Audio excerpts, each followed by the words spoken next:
fellowship friends. In the previous videos of this playlist, you could see how I created the shipwreck of the Santa Maria here in this diorama. In this video and the next ones to come, you can see in detail how I created the entire diorama. In this first video, I show you 4 major steps. First is the creation of the idea of the diorama. Secondly, how I created the base of the diorama using XPS installation foam. Thirdly, how I covered the base using molded seam plaster. And finally, you can see how I added the beach to this base, creating the base for the further. So that's for now. Hope you like it. If you like it, leave comments, leave suggestions. Don't forget to click that subscribe button, and your help of my channel is of course very greatly appreciated. See you next video. Bye. So I'm planning my new diorama. The wreck of the Santa Maria lies here in the sea, and the idea is to create a sandbank where she ran aground with deeper water here and here around the shipwreck.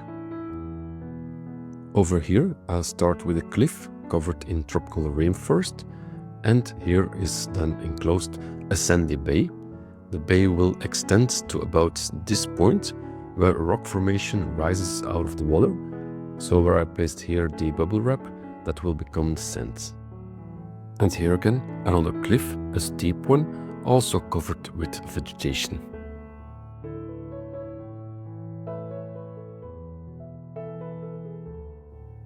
And here is the beginning of the fort, slightly set back from the edge, and here on the beach, parts of the Santa Maria that have already been salvaged by the crew, together with other structures that I will add later on.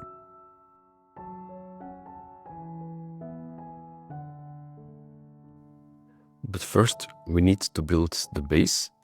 The sea level will come up to about here, which means that the beach must rise to this height.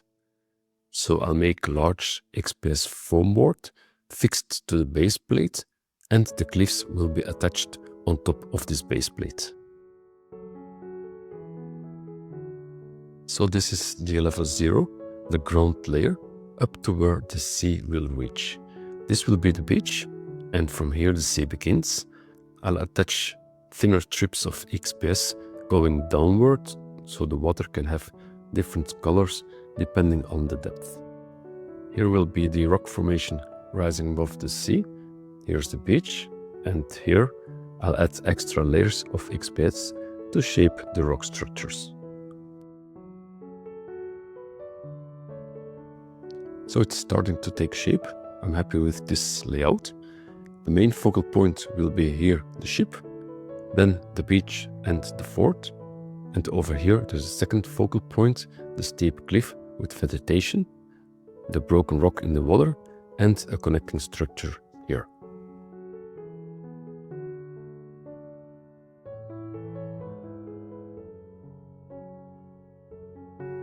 The sides of the cliff here and here will be shaped as real rock faces, and here we'll have the grass and sand ground with trees and vegetation on it.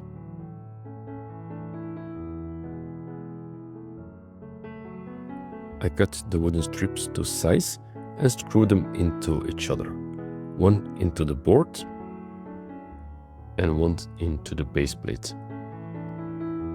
And while attaching everything, I also sealed and glued it with silicone.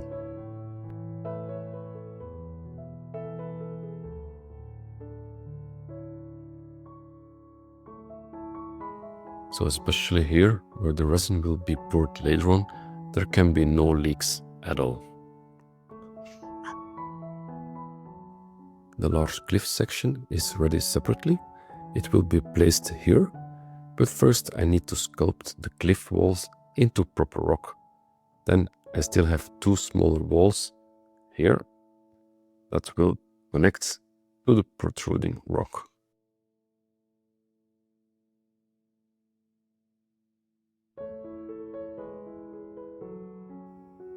And here we have the bay with the shallow sandy seabed sections that still need to be fixed in place.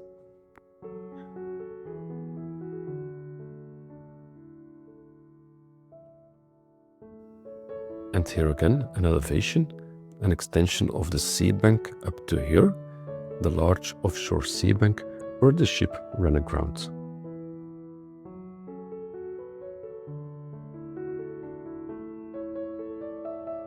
So I'm ready to continue building the terrain for my Santa Maria Shipwreck Diorama. I'll be using molded plaster again.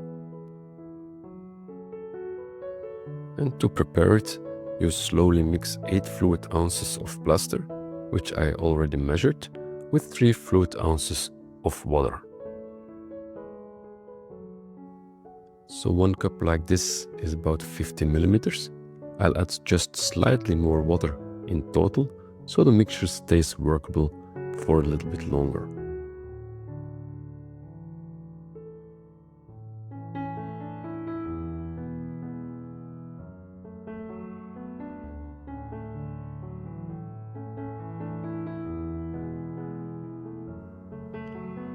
Now I slowly pour the 8 fluid ounces of molded plaster into the water and let it sit for about 2 minutes. After 2 minutes, I mix it until it's ready to apply to the diorama base.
Here I made a small change to the plan.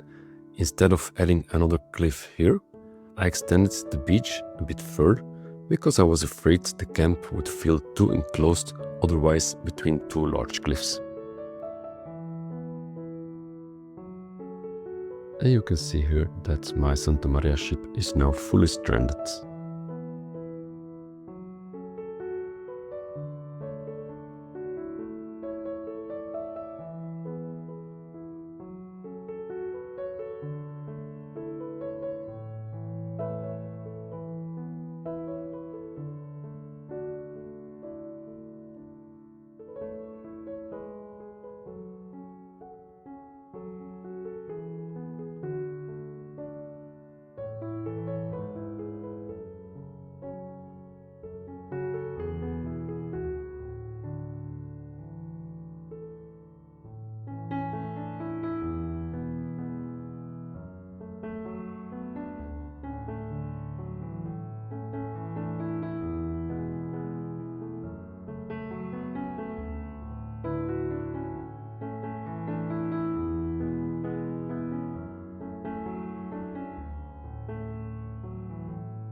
So this layer of the beach here allows you to clearly see the color transitions, and here we have a ridge leading to the sandbank and the lagoon here. And here the shaped lagoon prevents the deeper water from flowing away into the deep sea. These will become the cliffs, which I still need to sculpt and paint. I've temporarily placed them on the diorama so I can properly shape the beach structure. But now I'll remove them, because otherwise they would get stuck in the drying plaster, which is of course definitely not the goal.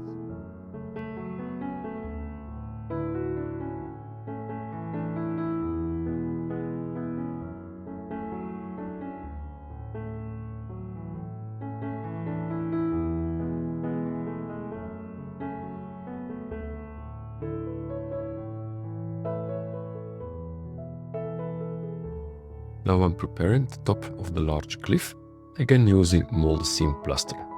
You can see I already applied the first coat of primer on the sides that have a rock texture, but I'll explain that in the next video.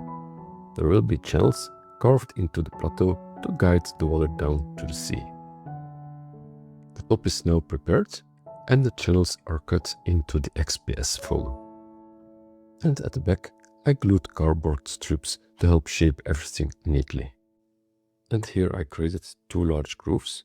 Once placed in the diorama, I'll pour resin water into them, so it can slowly seep downwards and give the rock a wet appearance, almost like a small miniature waterfall.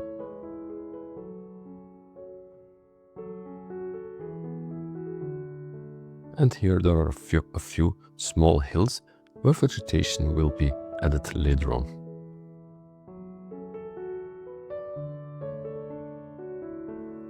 Now I'm making the beach. I'm using real sea sand and decorative silver sand, since these will be rather light tropical beaches. And therefore I mix 9 spoons of real sea sand with 5 spoons of decorative silver sand.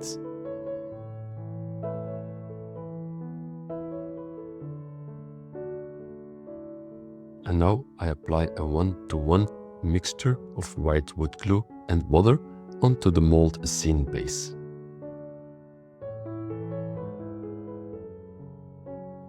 And I work in fairly small sections, because otherwise it soaks into the plaster too quickly.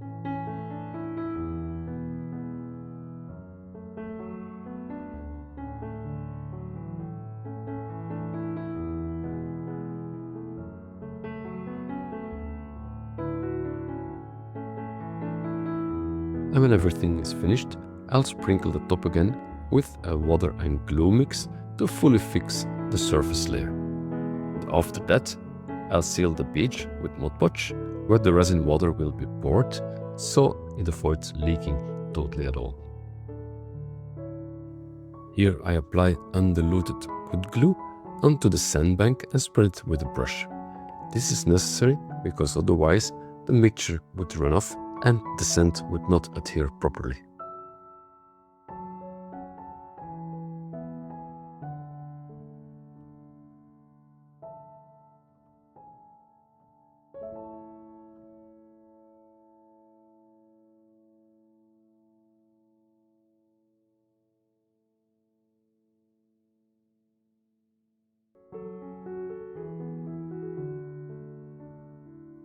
The sand is now completely finished. You can clearly see the separation between the beach and where the sea will be. The sea sand here is not mixed with decorative silver sand. Here is the rock formation. It is not finished yet, but I temporarily placed it in the diorama to determine how far I can shape the sand. And then the next step is to fully finish the cliffs so they can be permanently installed in the diorama, and then refine the sand. After that, everything will be sealed again with diluted white glue. And where the sea will be, I'll treat the diorama once more with Mod Podge before pouring the resin water.